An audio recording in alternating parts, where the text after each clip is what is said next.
নিত্যানন্দ স্বরূপে সে নিন্দা না লওয়ায়, তান পথে থাকিলে সে গৌরচন্দ্র পায়।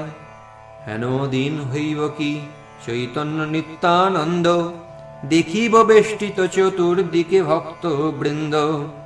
সর্বভাবে স্বামী যেন হয় নিত্যানন্দ, তাঁর হইয়া ভজি যেন প্রভু গৌরচন্দ্র। নিত্যানন্দ স্বরূপের স্থানে ভাগবত, জন্মে জন্মে পরিবাক এই অভিমত। জয় জয় মহাপ্রভু শ্রী গৌরাঙ্গ চন্দ্র, দিলাও নীলাও তুমি প্রভু নিত্যানন্দ। তথাপিও এই কৃপা কর মহাশয়, তোমাতে তাহাতে যেন চিত্তবৃত্তি রয়। তোমার পরম ভক্ত নিত্যানন্দ রায়, বিনা তুমি দিলে তারে কেহ নাহি পায়। বৃন্দাবন আদি করি ভ্রমে নিত্যানন্দ, যাবৎ না আপনা প্রকাশে গৌরচন্দ্র। নিত্যানন্দ স্বরূপের তীর্থ পর্যটন, যে ইহা শুনে তারে মিলে প্রেম ধন। শ্রীকৃষ্ণ চৈতন্য নিত্যানন্দ চাঁদ জান, বৃন্দাবন রসতচু পদ যুগে গান। ইতি শ্রী চৈতন্য ভাগবতে আদি খণ্ডে শ্রী নিত্যানন্দস্য বাল্যলীলা তীর্থযাত্রা কথনং নাম নবম অধ্যায়। দশম অধ্যায়ের সংক্ষিপ্ত সার। শ্রী চৈতন্য মহাপ্রভুর বিবাহ। শ্রী চৈতন্য মহাপ্রভুর বয়স তখন 16 বৎসর। নবযৌবন সম্পন্ন তিনি প্রতিদিন সকালে সন্ধ্যা বন্দনাদি করে শ্রী গঙ্গাদাস পণ্ডিতের টোলে শিষ্যগণ পরিবৃত হয়ে বসতেন। এইভাবে প্রতিদিন সেই সভায় বসে গর্বের সঙ্গে হুঙ্কার করতেন, নবদ্বীপে কার ক্ষমতা আছে যে তার ব্যাখ্যাকে খণ্ডন করতে পারে।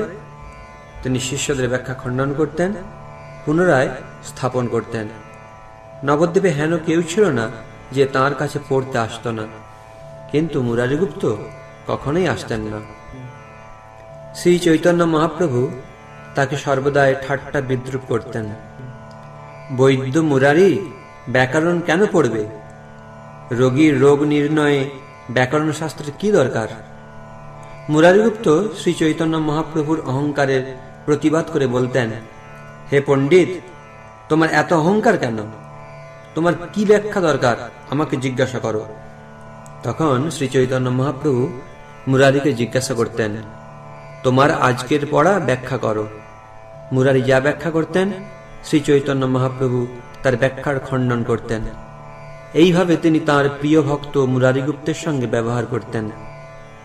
মুকুন্দ সঞ্জয়ের চণ্ডী মণ্ডপে শ্রী চৈতন্য মহাপ্রভুর নিজস্ব টোল ছিল, সেখানে তিনি ব্যাকরণের নিজস্ব ব্যাখ্যা করতেন। এইভাবে বিদ্যারসে তিনি কাটাচ্ছিলেন।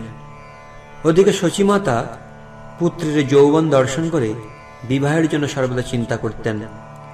নবদ্বীপে বল্লভ ভট্টাচার্য, যিনি পূর্বলীলায় মহারাজ জনক ছিলেন, তিনি তার কন্যা শ্রী লক্ষ্মীপ্রিয়া দেবীর জন্য যোগ্য পাত্র খোঁজ করছিলেন। একদিন গঙ্গাঘাটে দৈবযোগে শ্রী চৈতন্য মহাপ্রভু লক্ষ্মীপ্রিয়া দেবীকে দর্শন করলেন। উভয়ে উভয়কেই চিনতে পারলেন। শ্রী লক্ষ্মী দেবী প্রভুর পাদপদ্মের বন্দনা করলেন, তারপর উভয়েই বাড়িতে ফিরে গেলেন। শ্রী চৈতন্য মহাপ্রভুর ইচ্ছায় এক ব্রাহ্মণ ঘটক, নাম তার বনমালী, তিনি শচীমাতার নিকটে এসে পুত্রের বিবাহের প্রস্তাব জানালেন এবং উপযুক্ত কন্যার সন্ধান দিলেন। কিন্তু শচীদেবী তেমন কোনো আগ্রহ প্রকাশ না করায় বিপ্র ফিরে যাচ্ছিলেন। পথে শ্রী চৈতন্য মহাপ্রভুর সঙ্গে তার সাক্ষাৎ হয়। তিনি সব কথা তাকে জানান। তখন বাড়িতে ফিরে শ্রী চৈতন্য মহাপ্রভু বনমালী বিপ্রের কথা মাকে জিজ্ঞাসা করেন। পুত্রের আগ্রহ বুঝে শচীমাতা পরের দিনেই বনমালী বিপ্রকে ডেকে আনলেন এবং বিবাহের বন্দোবস্ত করতে নির্দেশ দিলেন। শুভ দিনে শুভক্ষণে বিবাহ নির্ধারিত হল। মহা ধুমধাম সহকারে এই বিবাহ অনুষ্ঠানের আয়োজন করা হয়েছিল।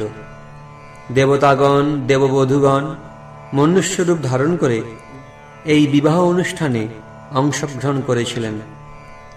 শ্রী চৈতন্য মহাপ্রভু গঙ্গা স্নান সেরে যথারীতি পিতৃগণের অর্চন করলেন। শচীমাতা সমস্ত পতিব্রতা নারীদের খই, কলা, সিন্দুর, তাম্বুল ও তেল দিয়ে সন্তুষ্ট করলেন। বল্লভ ভট্টাচার্য যথাবিধি পিতৃকার্য সম্পন্ন করেন। গোধূলি লগ্নে শ্রী চৈতন্য মহাপ্রভু আত্মীয় স্বজনদের নিয়ে বল্লভ ভবনে উপস্থিত হলেন। বল্লভ ভট্টাচার্য জামাতাকে যথাবিধিতে বরণ করলেন এবং বিবাহ মণ্ডপে বসালেন। তারপর বিবিধ অলঙ্কারে ভূষিতা নিজ কন্যাকে এনে প্রভুর বাম পার্শ্বে বসালেন এবং কন্যা সম্প্রদান করলেন। বল্লভ ভট্টাচার্যের সৌভাগ্যকে গ্রন্থকার রাজা ভীষ্মকের সৌভাগ্যের সঙ্গে তুলনা করেছেন। সেই রাত্রি শ্রী চৈতন্য মহাপ্রভু সেখানে কাটিয়ে পরের দিন নিজের বাড়ি ফিরলেন। শচীমাতা পুত্র ও পুত্রবধূকে বরণ করলেন। সেদিন থেকেই শচীমাতার গৃহ বৈকুণ্ঠে রূপান্তরিত হল। তিনি কখনো কখনো পুত্রবধূর শরীরে পদ্মগন্ধ পেতেন, কখনো দেখতেন পুত্রের চরণতলে জ্যোতির্ময়ের ন্যায় বসে আছেন পুত্রবধূ।